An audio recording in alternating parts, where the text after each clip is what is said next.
여러분, 하늘을 날아다니는 택시, 여러분들 많이 들으셨죠? 그런데 이게 생각했던 것보다가 굉장히 빨리 올 것 같아요. 생각했던 것보다가.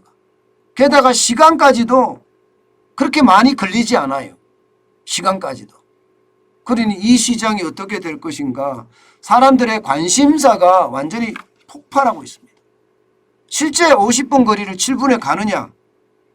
실제 50분 거리를 7분에 갑니다. 미국에서 조비라는 회사가 있어요. 조비. 조비 에비에이션. 조비 에비에이션이라는 회사가 있는데, 이 회사의 하늘을 나르는 택시는요, 뉴욕에서 JFK 공항까지 7분밖에 안 걸립니다. 7분. 일반적으로 말입니다. 이게 한 40분에서 50분, 40분도 후반, 50분이 걸리는 그런 거리인데, 이것을 7분 만에 주파를 한다고 해요. 7분 만에. 여러분, 이러면 저는 가격이 좀 비싸더라도 시간인 생명인 사람들 있잖아요. 그런 사람들에게는 이 택시 이용할 수밖에 없다고 생각을 합니다. 이 택시를. 예를 들어서 연예인들, 기업의 CEO들, 급하게 일정을 가야 되는 사람들 있잖아요. 그런 사람들 입장에서는 이게 갈 수밖에 없는 그런 구조로 나오거든요. 그만큼 안전하냐가 문제예요. 그죠? 지금 이게 조비 에비에이션에 쉽게 말하면 하늘을 나는 택시입니다. 하늘을 나는 택시. 여러분 보시다시피 재미있죠, 그죠? 굉장히 예쁘죠. 굉장히 예쁘죠. 야, 이런 거 보면서 말입니다. 결국 말입니다. 이 시장의 변화는 굉장히 무섭구나. 저는 이런 생각을 할 수밖에 없었습니다. 이렇게 시장이 빨리 변한다고 그렇게 생각할 만큼 저는 놀라운 것을 저는 본 것 같아요. 진짜 놀라운 것을.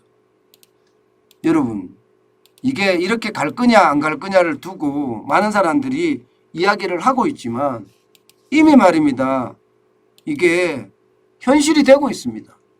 실제 하늘을 날아서 갑니다. 하늘을 날아서 가잖아요. 택시예요. 이것도 2024년에 서비스 시작한대요. 올해가 2022년 지금 4월입니다. 그러면 2024년은 앞으로 2년 후에 이제 얼마 안 남은 거예요. 이제 얼마 안 남았다.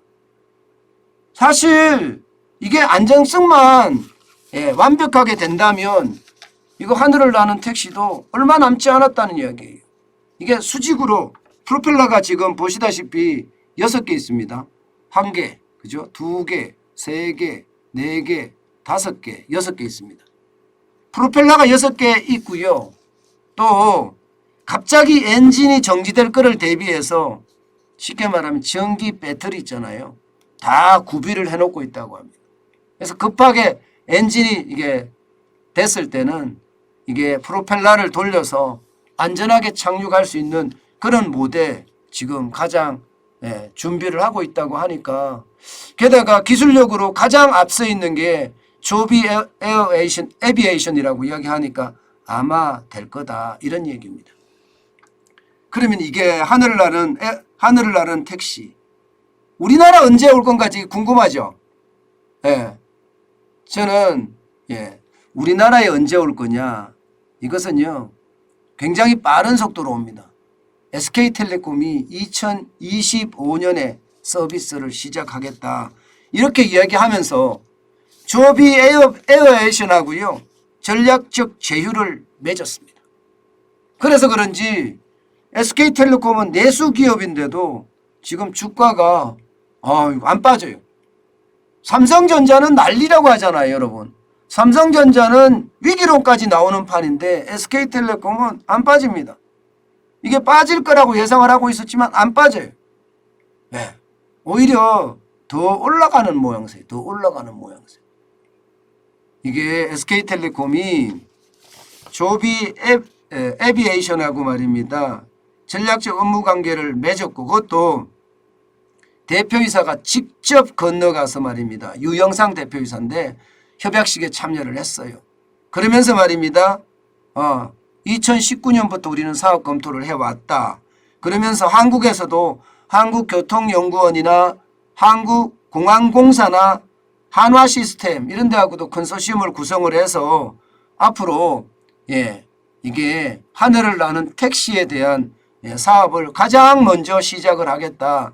이렇게 지금 이야기를 하고 있거든요. 이게 이제 몇 가지 아직까지 개선돼야 될 문제들이 몇 가지가 있는데 지금 개선되기는 굉장히 많이 개선이 됐습니다. 예를 들어서 몇 명을 태울 수 있을 거냐 이거 문제였잖아요. 지금까지는 뭐 한 명 태우기에 좀 버겁다 이렇게 됐는데 이게 지금은 탄소 섬유로 이게 쉽게 말하면 굉장히 가볍게 만들어서 3명까지는 태울 수 있다는 거예요. 운전사하고 3명. 3명. 3명을 이제 한꺼번에 타서 갈 수 있다는 이야기고 또 하나가 소음이거든요. 우리가 헬리콥터 소음이라면 어마어마한 소음이잖아요. 이게 150데시벨 정도 되니까 장난 아닙니다. 그런데 지금 이 조비에서는요. 그 하늘을 나는 택시, 이 택시 말입니다. 65데시벨입니다. 65데시벨. 절반 이하로 주로 떨어뜨렸습니다. 절반 이하로. 근데 이 정도 가지고는 안 된다 이거. 이거보다 더 떨어뜨려야 된다. 그런 이야기 지금 많이 하고 있습니다. 그렇게 한다 그러면요. 새로운 세상이 또 하나 열리는 거죠. 새로운 세상이. 여러분, 제가 왜 하늘을 나는 택시를 여러분들에게 말씀을 드리느냐. 이게 시장이 이렇게 변한다는 거예요. 일반적으로 미국에는요. 여러분 고속철도가 없죠. 고속철도가 굉장히 참 희한하게 나라 땅은 엄청 큰데 없습니다. 크지 않습니다. 있다고 하더라도 조그만 거리에만 있고요. 근데 왜 없을까? 바로 비행기 때문이에요. 미국은 비행기 문화가 굉장히 잘 돼 있습니다. 그래서 굳이 고속철도까지 만들어가면서 그럴 필요가 없다고 생각하는 거예요. 상황이 이러면요. 미국은요. 생각했던 것보다 나르는 택시가 굉장히 빠르게 발전을 할 겁니다. 빠르게. 우리가 그래서 저는 여기에 관심을 굉장히 많이 가져야 된다. 또 가격이 얼마나 떨어지느냐 가성비가 얼마나 좋으냐에 따라서 다르긴 하겠지만 분명한 것은 뭔가 새로운 시대로 점점 바뀌어진다 이런 생각 들지 않으세요? 우리가 준비해야 될 게 바로 이런 거거든요. 우리가 준비해야 될 게. 미래를 준비하고 또 우리가 부자가 되기 위해서는 이렇게 시대의 흐름을 빨리빨리 따라가는 거 중요하다고 보거든요. 제가 SK텔레콤을 이야기했다고 지금 사시는 건 저는 무리라고 봐요. 너무 많이 올라갔어요. 앞으로 더 올라갈 거냐? 더 올라갈 수도 있겠죠. 그렇지만 지금 SK텔레콤은요. 최고가가 63,100원이었거든요. 최고가가 작년에 12월 24일 날 63,100원인데 최고가에 근접했거든요. 어떤 분들은 그렇게 이야기합니다. 최고가 상성장에 최고를 사서 더 최고로 가면 되지 않느냐 이런 이야기도 하는데 쉽지 않습니다. 저는 그래서 한번 우리가 주시를 해볼 필요는 있지만 지금 SK텔레콤에 저축을 하는 게 맞느냐 이거는 좀 더 우리가 생각을 해봐야 되지 않겠느냐 이렇게 저는 생각을 합니다.